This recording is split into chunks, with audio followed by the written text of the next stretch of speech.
drives hundreds of thousands of dollars in hotel reservations for Marion from his blog. He's monetized it. They tracked it. They know the return on investment because he chooses to blog. One example.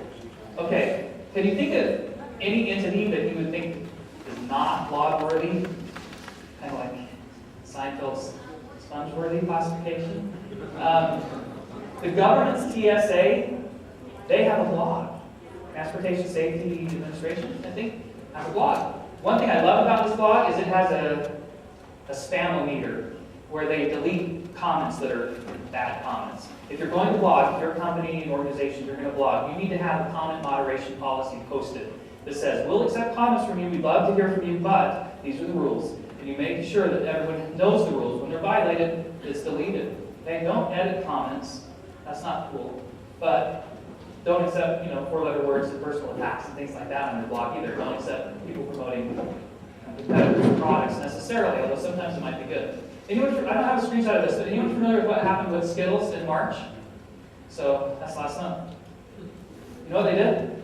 Skittles.com, they turned their whole homepage over to a social media platform. And it would link to different things every day. But nothing on Skittles.com was from the company, it was from what the people said. How's that for an experiment? Like sometimes it would show their YouTube channel, sometimes it would show, it would link to their Facebook page. And I followed some of the feeds, and of course there were people who went in and said, we love Skittles because they let us post anything on their website. Link to our product here, and they would do like 20 links, Skittles didn't add anything. Some people said Skittles taste like crap, it's fine. That's what people said. But an interesting experiment, and I still haven't heard him explain the rationale behind it. I think it was an experiment, but I haven't heard them give sales figures either for that time period. And I suspect that sales of Skittles will go up. All right, Twitter. I heard a few questions at lunch about Twitter and what it does. Last month, Twitter drove 22% of the visitors to my corporate homepage. Okay, I use it to talk about what I'm doing with Social Media Club or a presentation for the Utah Arts Council, different things like that. I use it to direct people to my newsroom or my blog or my website. So Twitter also is about following, about engagement with people. So you can follow, I'm kind of at a cutoff here, I need your help. Okay? You can only follow up to 2,000 people on Twitter, because if you do that, they call it, spamming basically, by following more people. Until your followers reach 2,000. Once you have 2,000 followers, then you can follow more people. So I need 300 and something more followers, and then I can follow more people. The idea behind this is, I see it as an effective communication tool if you use it for inbound marketing, for driving traffic. It's also useful in times of crisis, and it's also useful for events to drive word of mouth, but not word of mouth. Have you heard of the expression word of mouse? That's what it's about today, word of mouse, getting people to comment online. Twitter is good because I'm one person, but I subscribe to 1,900 other people's feeds. And they might say something that I think is cool, and I could then retweet it, so that our team's in the feed, I don't think there's any there, to everyone who follows me. And so it's exponential, you see? If I'm following 1,900, and then they follow 1,900, it just, boom, like that, like wildfire. That's what Twitter excels at. Any questions about Twitter? All right.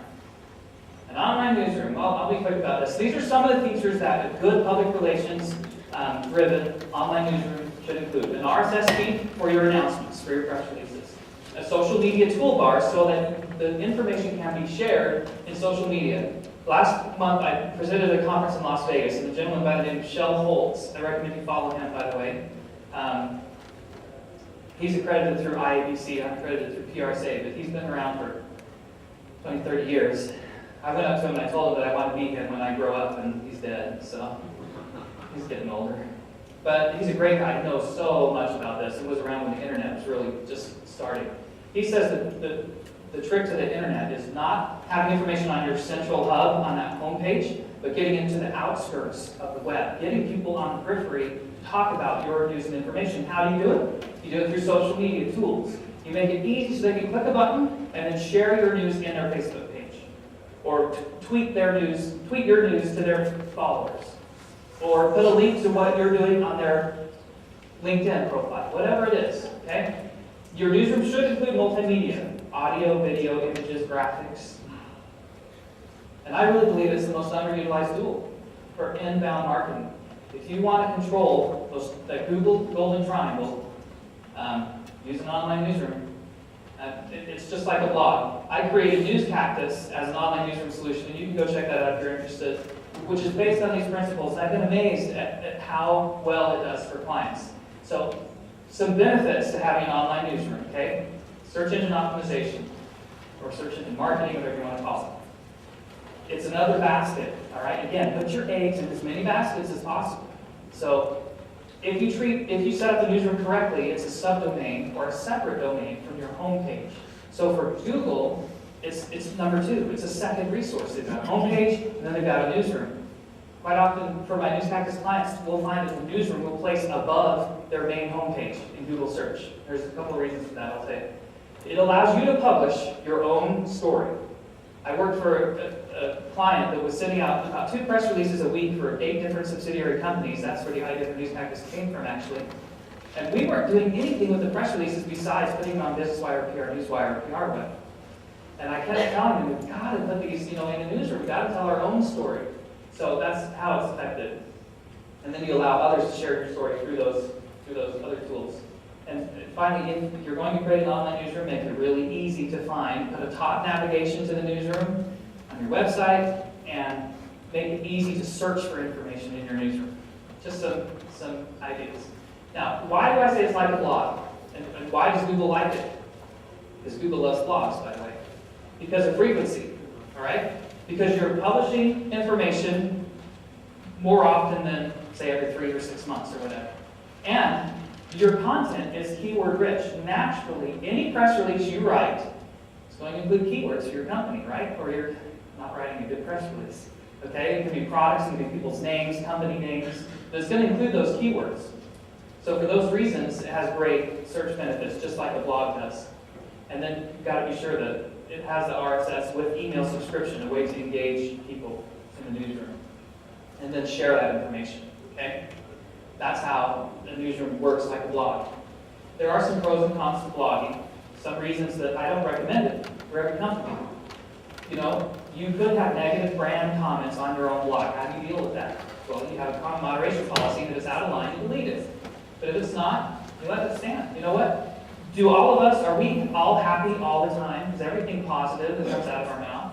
No. And in the public relations field, we have a tendency that people call it spin, and I hate the word, but it probably applies to what a lot of people do.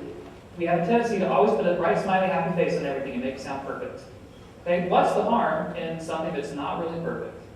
And just being honest and putting the facts out there. There really isn't a harm.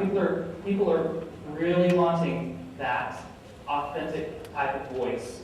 Okay? So in a blogging environment, it could be a con to getting involved at all, because you don't want to deal with negative comments, and you don't want to manage comments at all. It does have frequency and consistency, those 2 things that Google loves, so that's good for your keywords. There could be legal implications if you're a financial services company or whatever. There could be things you can and can't say on the blog, so you may not want to have to manage that.